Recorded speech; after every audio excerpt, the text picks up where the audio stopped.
जनाची नाही तर किमान मनाची तरी ऑपरेशन टायगरवर भास्कर जाधव यांची प्रतिक्रिया। राजकीय वातावरणात पुन्हा एकदा ऑपरेशन टायगर या नावाची जोरदार चर्चा सुरू झाली आहे। राज्यातील शिवसेनेच्या अंतर्गत हालचालींमुळे सगळीकडे तणावाचं वातावरण दिसतं आहे।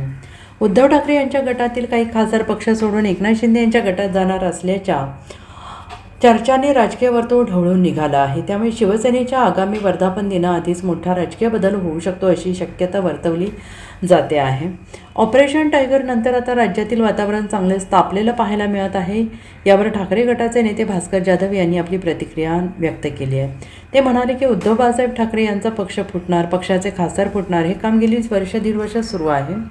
अशा प्रकारचे अफवांची हवा गेली 2 वर्ष सुरू असून ज्यांच्या नावाने पक्ष पुढे होते त्यांनी मनाची नाही तरी जनाची लाज बाळगावी। त्यांच्या नावाने पक्ष पुढे होते त्यांनी जनाची नाही तरी मनाची तमा बाळगली पाहिजे। तुमची एक पक्ष फोडून जर तुमचा पक्ष वाढत असेल तर समाजामध्ये तुमच्या पक्षाबद्दलची असणारी निष्ठा आदर हा दिवसागणिक चाललेला आहे।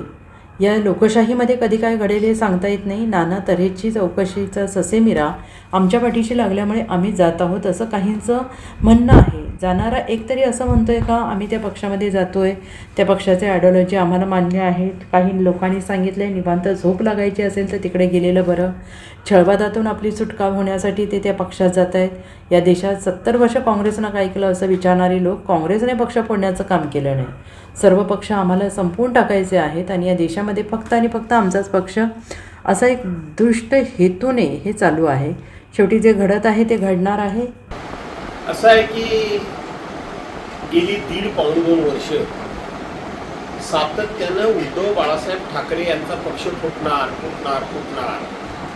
उद्धव बाळासाहेब ठाकरे यांच्या पक्षाचे खासदार हे वेगळा गट स्थापन करणार, ते अन्य कुठल्या तरी पक्षात सामील होणार, अशा प्रकारची सातत्यानं अफवांची राळ ही गेले 1.5 वर्ष त्या ठिकाणी उठवण्याचं काम सातत्यानं सुरू आहे।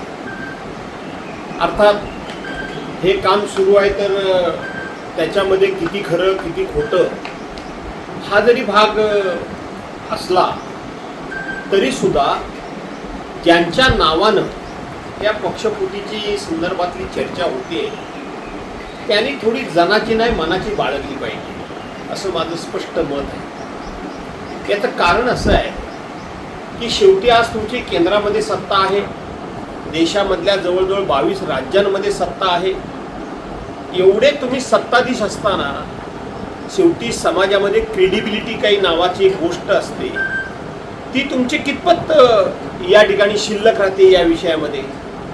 आज हा पक्ष फोडणार, उद्या तो पक्ष फोडणार, परवा तो पक्ष फोडणार। शेवटी पक्ष फोडून तुमच्या पक्षाची सूज जरी वाढत असली तरी समाजामधली तुमची असलेली प्रतिष्ठा आणि समाजामध्ये तुमच्याबद्दल असलेला आदर हा आदर दिवसागणिक रसातळाला जातोय। आणि ही लोकशाही आहे। या लोकशाहीमध्ये कधी काय घडेल हे सांगता येणं कठीण आहे। आणि म्हणून ज्यांच्याबद्दल हा संशय निर्माण केला जातोय म्हणजे ज्या पक्षांबद्दल, त्यांनी थोडी जनाची नाही मनाची बाळगावी असे माझं स्पष्ट मत आहे। सांगतो की शेवटी जे घडत आहे, जे घडणार आहे ते घडणारच आहे। त्याची फार मोठी चिंता पक्षप्रमुखांनी करू नये एवढंच फक्त आजच्या खेपेला मी सांगेन।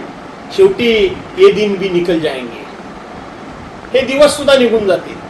पण हे दिवस निघून जाण्याकरता म्हणून आपल्याला कुठे ना कुठेतरी काही कार्यक्रम हातामध्ये घ्यावा लागेल, काही निर्णय करावे लागतील, काही भूमिका त्या ठिकाणी आपल्याला ठरवावी लागेल। आणि म्हणून मी आजच्या दिवशी पक्षप्रमुखांना एवढंच सांगेन, उद्धव साहेबांना, कि डरो मत, बिल्कुल डरो मत। जो होने वाला है वो होने ही वाला है, जो हो रहा है वो हो ही रहेगा, और जो होने वाला रहेगा वो भी होता रहेगा। चिंता मत करो। Bureau report SBN Marathi, Mumbai.